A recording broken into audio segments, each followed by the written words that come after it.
He descubierto un error de 120 millones en la previsión, y pienso contarlo, aunque me cueste el puesto. En plena junta de accionistas, con cámaras grabando y el consejero delegado a 1 metro, la vi por primera vez, de pie junto a la pared de cristal, una carpeta azul en el pecho y la mirada fija en mí como si hubiera estado esperando exactamente esa frase desde hacía años. No parpadeó. Solo una ceja apenas alzada y un gesto mínimo hacia la pantalla, invitándome a enseñar los datos. La sala contuvo la respiración. Nadie sabía aún que aquella decisión no solo iba a cambiar el trimestre, nos iba a cambiar la vida. El latigazo que provoca una verdad inconveniente en un salón de juntas es inconfundible. Suena a bolígrafos cayendo y a trajes que se enderezan 1 milímetro para parecer serenidad. El presidente, Vega, carraspeó. Señor Salvat, ¿quiere repetir lo que acaba de decir? Lo repetí, palabra por palabra, sin mirar al reloj, con la garganta seca y la certeza de que el correo que envié a las 3:11 de la madrugada era ya trending topic en los pasillos. Mi diapositiva 27 iluminó la pantalla con un mapa de riesgos, 3 flechas rojas, un margen evaporado y una línea que no debía cruzarse.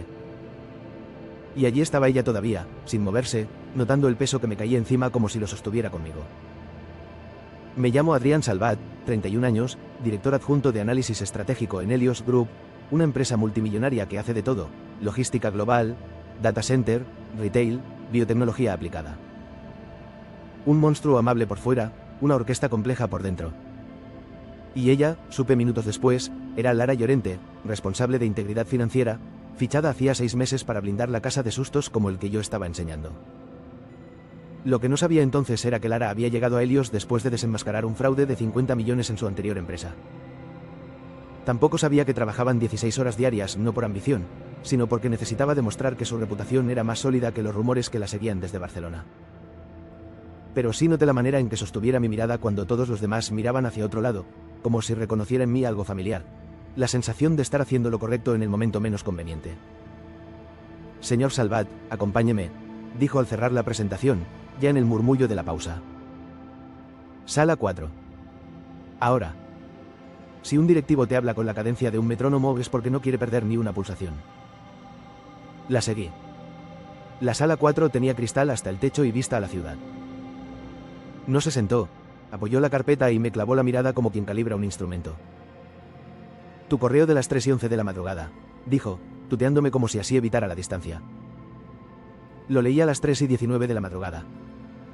Llamé a Asia a las 3:27 de la madrugada. A las 4:02 de la madrugada tenía confirmación. No es un error, es una decisión creativa de 2 divisiones para maquillar CAPEX. Si te dejan solo, te queman.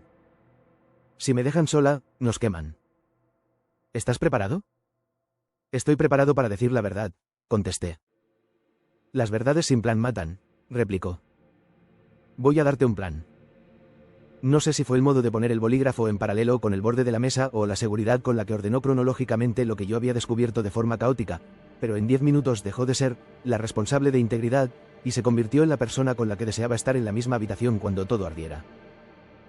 Había algo en su manera de trabajar que me fascinaba, la precisión casi quirúrgica con la que descomponía problemas complejos, el modo en que sus dedos trazaban esquemas invisibles en el aire mientras pensaba, la forma en que modulaba la voz cuando explicaba conceptos difíciles, bajando el tono para que prestaras más atención, no menos.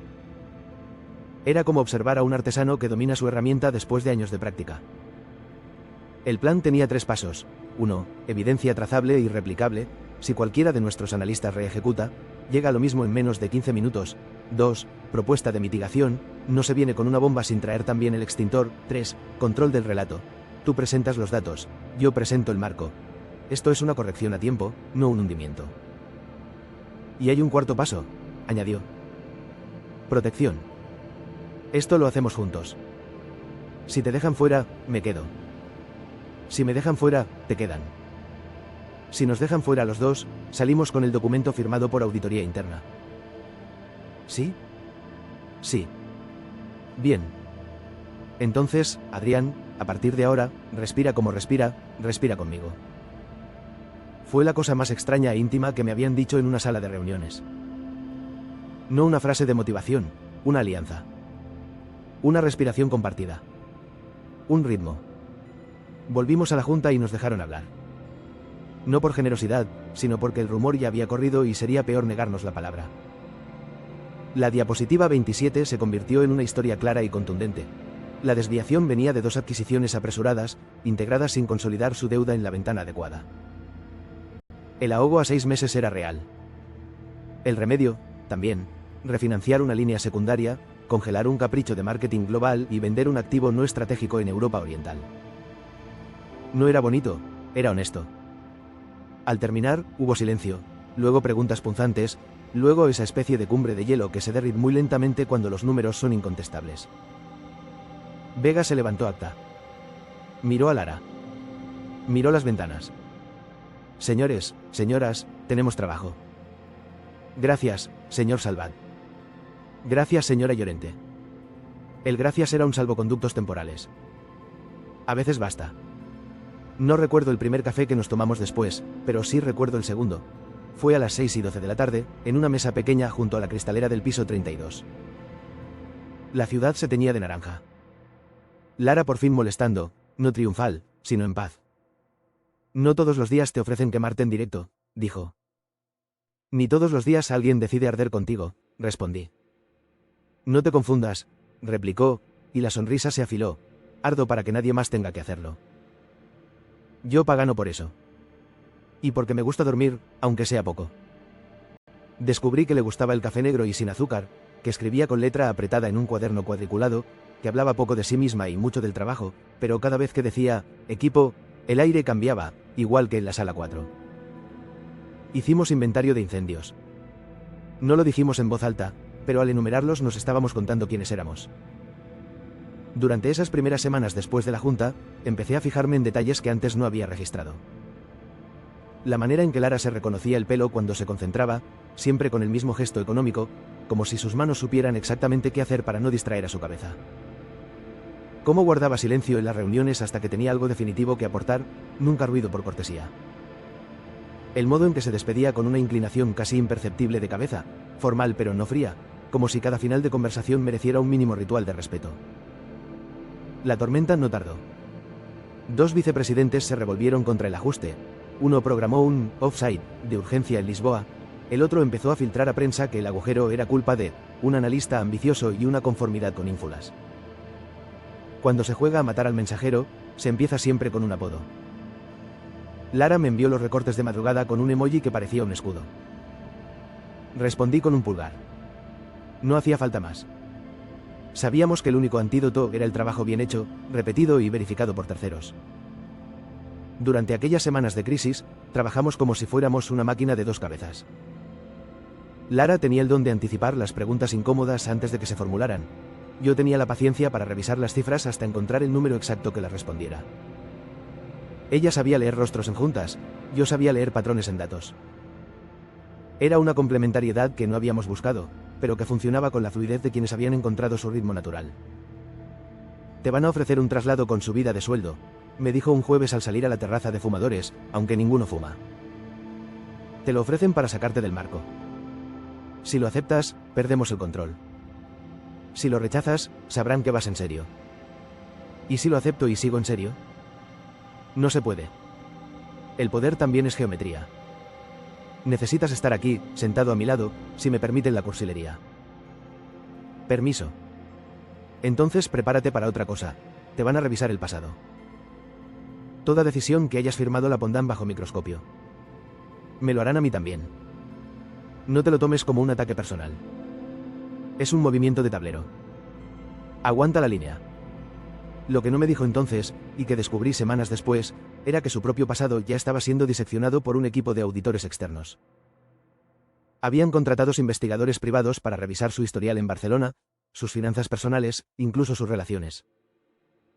Era el protocolo estándar cuando alguien se convertía en una pieza clave de una crisis, asegurarse de que no había puntos débiles que comprometieran su credibilidad.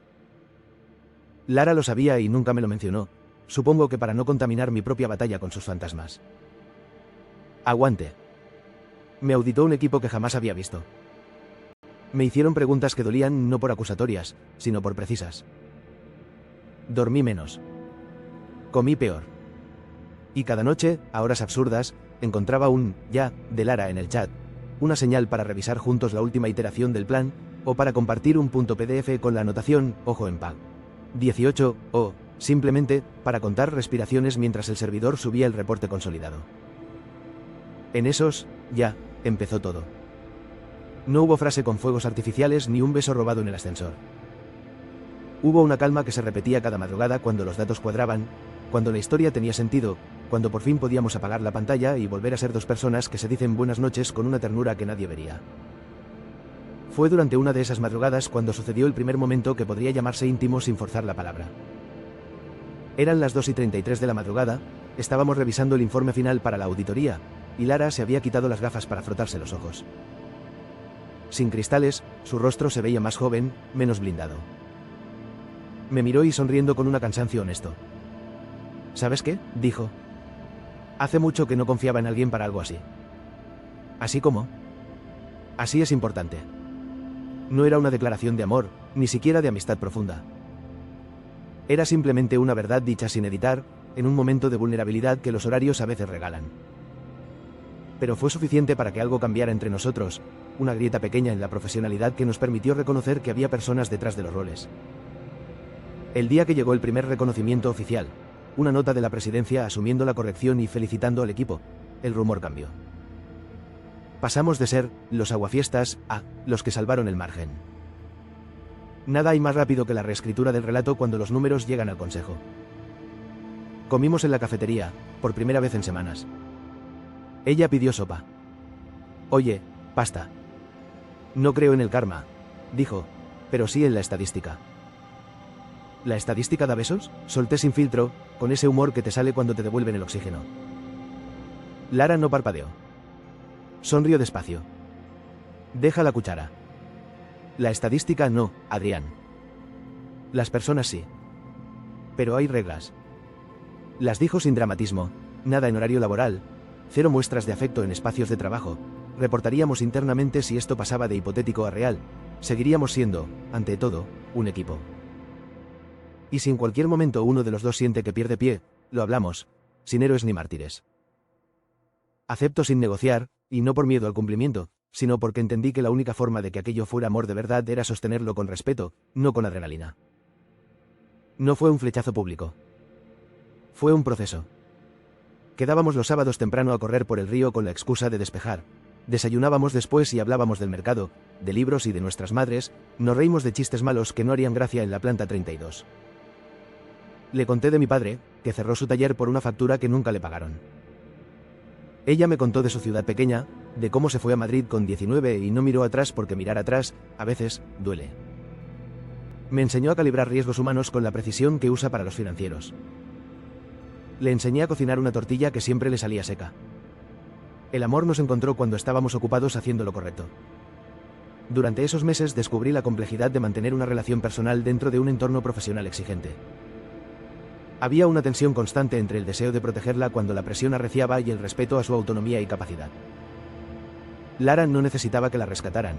Necesitaba un compañero que entendiera los códigos del juego y jugara limpio.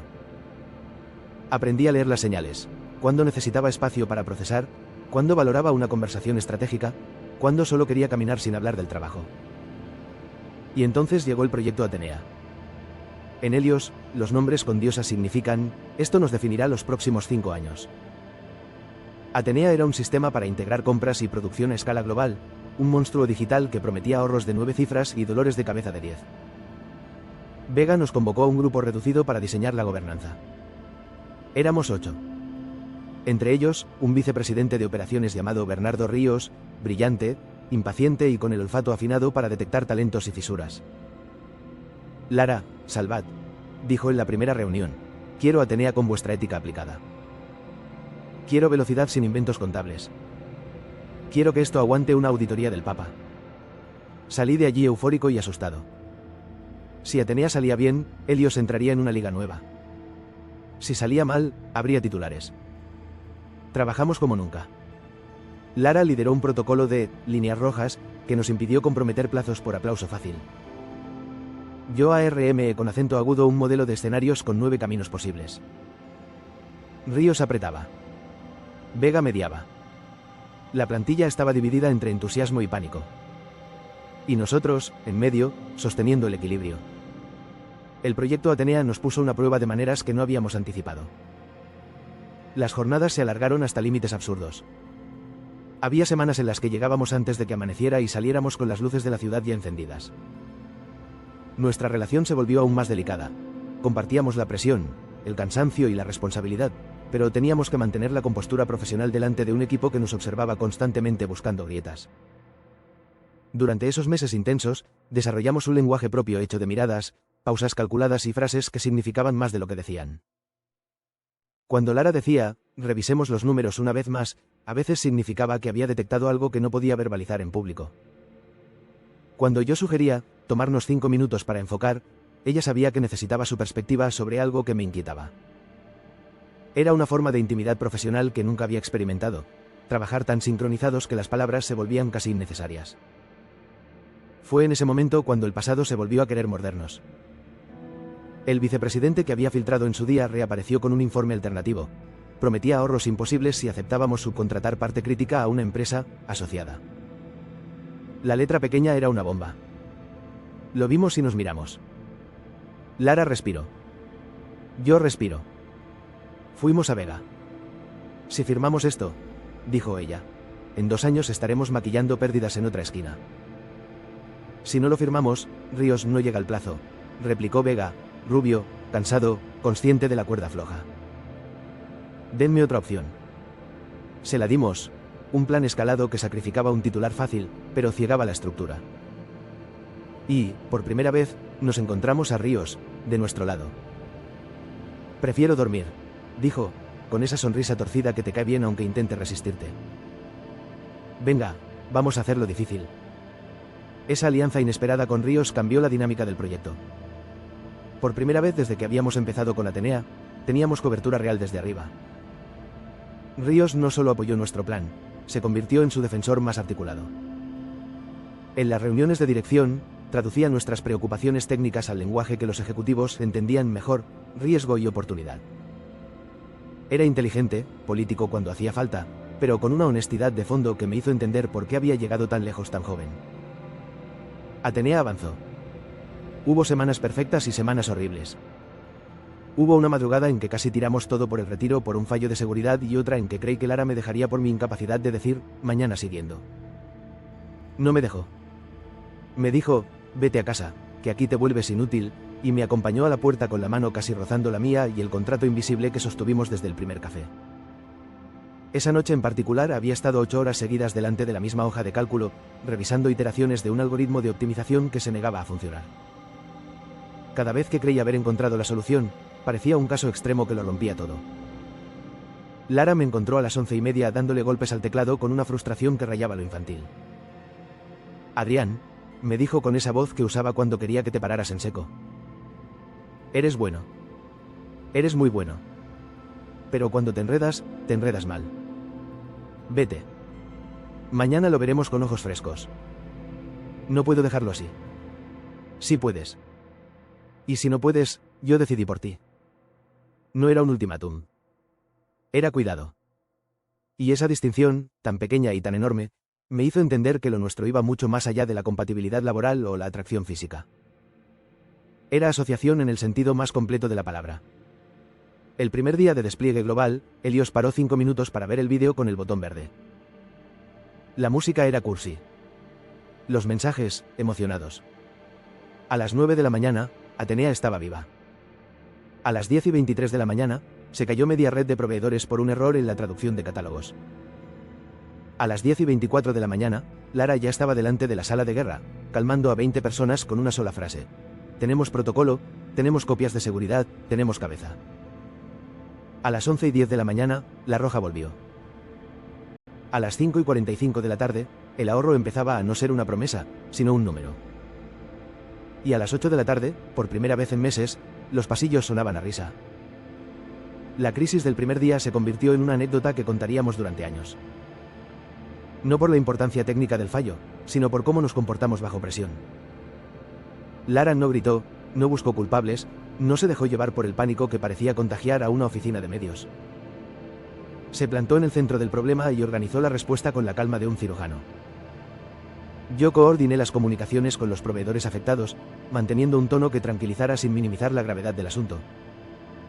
Al final del día, cuando todo funcionaba, nos dimos cuenta de que habíamos superado nuestra primera crisis real como equipo consolidado. Esa noche, en un banco frente a la sede, sin cámaras, sin corbatas, con zapatillas y sudaderas, le preguntó si quería venir a casa. No, subir, no, tomar algo, no una insinuación, una invitación sencilla. Sí, dijo. Con una condición. Dila. Que esto no cambie cómo trabajamos. Que si mañana tengo que decirte que no, te lo diga. Que si tú mañana tienes que decirme que me equivoco, me lo digas. Prometido. Subimos. Mi casa era pequeña y honesta, con libros desordenados y plantas que sobrevivían por puro cariño. Cociné pasta con tomate como si fuera un manjar. Ella puso música bajita. Hablamos de cualquier cosa menos de Helios. Cuando nos besamos, lo hicimos con la misma claridad con la que habíamos defendido la diapositiva 27, con la misma lentitud con la que se ATN decisiones que van a durar, con el mismo respeto que se tiene una promesa que nadie nos obliga a cumplir. El lunes, la realidad se cobró su peaje. El vicepresidente de las filtraciones presentó su dimisión para emprender nuevos retos. Vega me llamó a su despacho y me ofreció una dirección plena en estrategia. A Lara, un puesto ampliado con asiento permanente en comité. Aceptamos con una condición conjunta, que nuestros equipos crecieran, que la cultura que habíamos defendido no fuera cosa de dos personas. Vega dijo que sí, y por una vez creí que el sí era entero. Nuestros nuevos roles trajeron responsabilidades que no habíamos anticipado. Lara empezó a viajar más, supervisando procesos de due diligence en adquisiciones potenciales. Yo asumí la dirección de un equipo de 12 analistas, la mayoría más jóvenes que yo, con un hambre que reconocí en su mirada. Tuvimos que aprender a gestionar la distancia física sin perder la conexión, a mantener nuestra complicidad profesional cuando trabajábamos en proyectos diferentes, a sostener nuestra relación personal sin que se sintiera amenazada por las demandas del crecimiento profesional. Pasó un año. Atenea se consolidó. Helios era otra cosa, más ligera, más clara. Nosotros también. Aprendimos a hacer vacaciones. A veces ella me acompañaba a ver a mi padre, a veces yo iba con ella a su ciudad, donde una panadera nos guardaba bollos de azúcar como cuando era niña. No todo fue perfecto.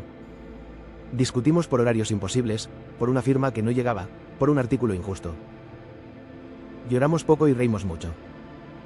Trabajamos como si la empresa fuera de todos y amamos como si el tiempo fuera de nadie.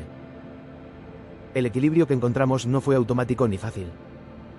Hubo semanas en las que parecía imposible conciliar la exigencia profesional con la necesidad de cuidar lo nuestro. Aprendimos a poner límites que protegieran ambas esferas. Los domingos por la mañana eran sagrados, sin emails ni llamadas, las decisiones importantes se discutían en la oficina, nunca en casa, cada uno mantenía espacios propios, amistades y aficiones que no dependían del otro. Era una arquitectura sentimental compleja, pero sólida. Y llegó la junta anual, esa que ahora no nos encogía el estómago.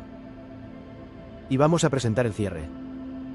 La tarde anterior, en el mismo banco frente a la sede, le dije, tengo algo que pedirte. Adelante, sonrió, con esa calma que te hace creer en el futuro. Quiero que vivamos juntos. No por ahorrar alquiler, no por logística. Por amor. Porque abrir la puerta y que estés ahí me parece el mejor indicador adelantado de cualquier KPI. Aprobado, dijo, y la risa le subió a los ojos. Con una enmienda. ¿Cuál? Tú cocinas. Yo compro las plantas.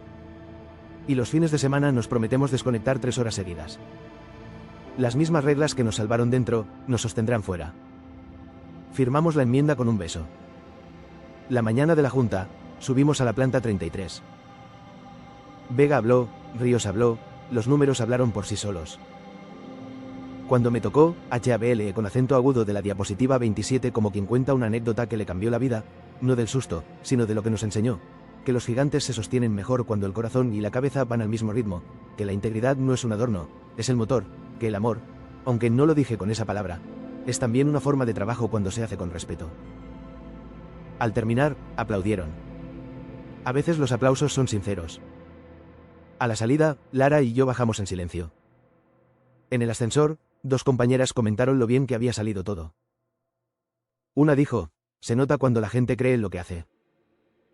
La otra, y cuando se creen entre ellos. Nos miramos sin cruzar las manos. No hacía falta. Esa tarde, cajas y libros viajaron entre pisos. Plantas en brazos. Un cuadro torcido. Unas sartenes que chirriaban como si se quejaran de abandonar su estante. Y allí, entre muebles y risas, mi padre y la panadera, Ríos y 2 personas del equipo, brindando con cerveza y limonada por una casa que nacía sin alfombras caras ni techos altos, pero con una mesa fuerte y una nevera que anunciaba cenas, desayunos y consuelos. Esa noche, antes de dormir, Lara dejó su cuaderno cuadriculado en la mesita. Yo, mi portátil cerrado a cal y canto. ¿Sabes?, dijo, apagando la luz. A veces pienso que el mejor final feliz no es otro que tener ganas de levantarte al día siguiente. Y tener con quién, añadí. Nos dormimos como 2 personas que se han elegido con la misma seriedad con la que un grupo humano construye una empresa que no da vergüenza explicar. Afuera, la ciudad seguía. Adentro, el silencio era un hogar. Y si mañana alguien nos pregunta cuál fue el secreto, diremos la verdad más simple. Nos enamoramos trabajando bien, nos cuidamos trabajando mejor, y escribimos la parte bonita de la historia con la misma tinta con la que corregimos la fea. Eso, y que aprender a respirar al mismo ritmo, en las salas de juntas y en la cocina, lo cambió todo.